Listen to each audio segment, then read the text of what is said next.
ኦርቶዶክስ ተዋህዶ የሚለው ስያሜ መቼ ተሰጠ ለቤተ ክርስቲያናችን የሚለውን እናያለን። ኦርቶዶክስ የሚለው በ325 ዓመተ ምህረት ኒቅያ በተሰኘው ታላቁ ጉባኤ ይሄ ጉባኤ እንደሚታወቀው ዓለም አቀፍ የመጀመሪያው ዓለም አቀፍ ሶስት ዓለም አቀፍ ጉባኤያት ነው የምንቀበለው የኛ ቤተ ክርስቲያን የምትቀበለው ሁሉም አብያተ ክርስቲያናት የተስማሙበትና ብዙ ቀኖናዎችም የጸደቁበት ምናልባትም ከሐዋርያት በኋላ በተነሱ ሊቃውንት የመጀመሪያው ትልቅ የሚባልና ብዙ ቀኖናዎች የተሰሩበት ጉባኤ ቢኖር ይሄ ጉባኤ ነው። ኒቅያ ላይ ነው የተደረገው ግሪክ ውስጥ በምትገኝ ከተማ። በዛ ቦታ ላይ 325 ሊቃውንት ወይም ኤጲስቆጶሳት ማለት ነው ተሰብስበው ነበረ።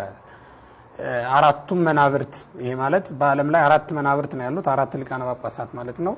እነሱም እስክንድሪያ፣ ሮሚያና አንጾኪያ ወይም ደግሞ ከዚያ ቁስጥንጥንያ የሚባሉት አራቱ። የቁስጥንጥንያው በኋላ ወደ ኤፌሶን የኤፌሶኑ ወደ ቁስጥንጥንያ ተዛውሯል። ሁለቱ የመዛወር እንትን ነበራቸው፣ ታሪክ ነበራቸው። ከዛ ውጭ ግን እነዚህ አራቱ ሁሉ የተገኙበት ጉባኤ ነው ያ ጉባኤ። ለዚህም ነው ዓለም አቀፍ ጉባኤም የተሰኘው ለዚህ ነው። ሶስቱም ዓለም አቀፍ ጉባኤያት አራቱም ሊቃነ ጳጳሳት ወይም አራቱም መናብርት በዓለም ያሉት ማለት ነው። ሌሎቹ በእነዚህ ስር ነው የሚጠቃለሉት። መፍትሐ ነገሥትም ላይ ተጽፎ እንደምናነበው እነሱ ተስማምተውበት ባጸደቁት በዚያ ጉባኤ ላይ ኦርቶዶክስ የሚለው ስያሜ ወጥቷል። ይሄ ስያሜ የተሰጠበት ምክንያት ምንድን ነው? በወቅቱ አሪዮስ ብዙ ሰዎችን ያስካደበትና ያሳተበት ዘመን ነበር።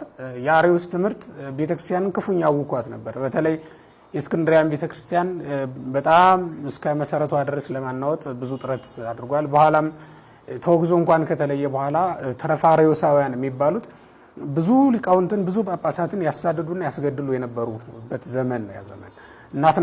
አትናቴዎስ የተሾመው ከአሪዮስ ተወግዞ ከተለየ በኋላ ወይም ከኒቅያ ጉባኤ በኋላ ነው። በኒቅያ ጉባኤ እሱ ሊቀ ዲያቆን ሆኖ የተገኘው እንጂ ኤጲስቆጶስ አልነበረም። አብሮ ከፓትርያርኩ ከእስክንድርያው ፓትርያርክ ከእለእስክንድሮስ ጋር ነው እዛ ቦታ ላይ ተገኝቶ የነበረው ቅዱስ አትናቴዎስ ማለት ነው። በኋላ ግን እሱም እንኳን አድጎ ለእስክንድሮስ አልፎ ፓትርያርክ ከሆነ በኋላ ብዙ ጊዜ ከመንበሩ ያሳድዱት ነበር አርዮሳውያን። እንዲያውም በታሪክ እንደምንረዳው ከ5 ጊዜ ያላነሰ ከመንበሩ ተሳዶ ወደ ሌላ ቦታ ሄዱ። ብዙ ዓመታትን ነው በስደት ያሳለፈው አትናቴዎስ። ከ20 ዓመት በላይ ወደ 27 የሚጠጉ ዓመታት በስደት ያሳለፋቸው ዓመታት ነበሩ እና አርዮሳውያን ቀላል የማይባል ንቅናቄ ፈጥረው ነበረ በወቅቱ ማለት ነው። እሱም ካለፈ በኋላ አርዮስ ራሱ በመቅሰፍት ከሞተም እንኳን በኋላ ተከታዮቹ ቤተክርስቲያንን ክፉኛ ያውኳት የነበረበት ዘመን ስለነበረ ከዚያ ለመለየት ነው ኦርቶዶክስ የሚለው ስያሜ የተሰጠ። ይሄ ማለት ቀጥ ያለች የተስተካከለችና እንከን የሌለባት አስተምህሮ ያላት ወይም ሐዋርያት ክርስቶስ የመሰረታት ሐዋርያት የሰበኳት እና ሰማዕታትን እስካሁን ድረስ ሲጋደሉላት የኖረችው ቀጥተኛው ሃይማኖት ይህች ናት ለማለት ነው ይሄ ስም የተሰጠው። በመካከልም እንደሚታወቀው ከጉባኤ ኒቅያ በስተጀርባ ታሪክ ስናጠና ዘመነ ሰማዕታት ነው ያለፈው። ይሄ ዲዮቅልጥያኖስ የነገሰበት ዘመን ማለት ነው። በክፉ ትምህርት በማይረባ ሃይማኖት ሰዎችን ያስቱ የነበረበት ዘመን አልፏል። ከኒቅያ ጉባኤ በስተጀርባ ስንመለከት ዘመነ ሰማዕታት የሚባለው ማለት ነው። እና ያ ሁሉ አይደለም ትክክለኛው ሃይማኖት ይሄ ነው ብለው ወስነው ሰርተው ቀኖና አስቀምጠው ፍትሐ ነገሥት የሚባለውንና ሌሎችንም እንደውም በተለይ ጸሎት ሃይማኖትን ዛሬ እንደ ሃይማኖት መመሪያ የምንጠቀምበትን 12 አንቀጽ ያለውን ጸሎት ሃይማኖትን የደረሱትም ያን ጊዜ ነው ሰለስቱ ምዕት ማለት ነው። እዛ ቦታ ላይ ይህንን ውሳኔ ወስነው ይህን ቀኖና አጽድቀው ሲለያዩ ለሃይማኖታችንን መጠሪያ ኦርቶዶክስ የሚል ስያሜ አብረው ሰጥተው ተለያይተዋል ማለት ነው። ኦርቶዶክስ የተባለበት ምክንያት ይሄ ነው።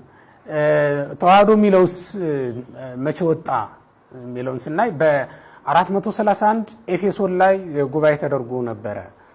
ኤፌሶን ላይ የተደረገው ጉባኤ በነገረ ክርስቶስ ጉዳይ የነበረው። ይሄ ማለት በነገራችን ላይ በሐዲስ ኪዳን ብዙ መናፍቃን ያነሱት የነበረው ጥያቄ በነገረ ክርስቶስ ላይ ነው። ከዚህ የተነሳ እንደውም ከክርስቶስ መምጣት በኋላ የመናፍቃኑ ቁጥር በጣም በዝቷል። አንድ ሊቅ ጽፈውት ባየሁት መጽሐፍ ላይ ወደ 61 የሚጠጉ መናፍቃን ተነስተዋል በዚያ ዘመን።